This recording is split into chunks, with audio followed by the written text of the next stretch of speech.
আজি শিৱৰাত্ৰি পূজা উপলক্ষে মই আৰু এইপিনে আমাৰ সুমন পুৰা ওলাই পেলাই ৰেডি হৈ গ'লো মন্দিৰত আৰু আহি পেলাই দেখিলোঁ চিন্ময় আৰু গোটেই গাঁৱৰ ল'ৰাবিলাকে নিজৰ কামে কামে অলপকৈ ব্যস্ত হৈ আছে বাৰু। আৰু আজি শিৱৰাত্ৰি বুলি আমাৰ গাঁৱত এটা ষ্টেচু অফ লিবাৰ্টি বনাই তোলা হৈছে। আপোনালোকে চাওকচোন কেনেকুৱা হৈছে।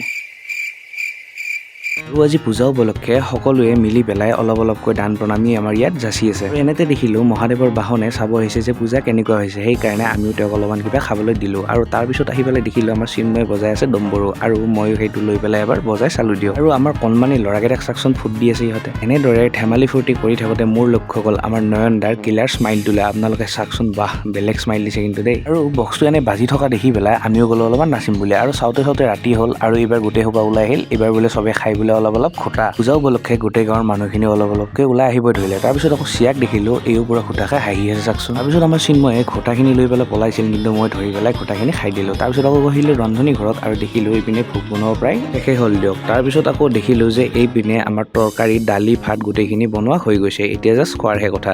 বাৰু এতিয়া ধুনীয়াকৈ ভোগ চোগখিনি খাই লওঁ আৰু আপোনালোকৰ পৰা আজি মই বিদায় লওঁ বুলি ভাবিছোঁ দিয়ক। তো আজিলৈ এৰিছোঁ, টাটা বাই বাই গাইজ।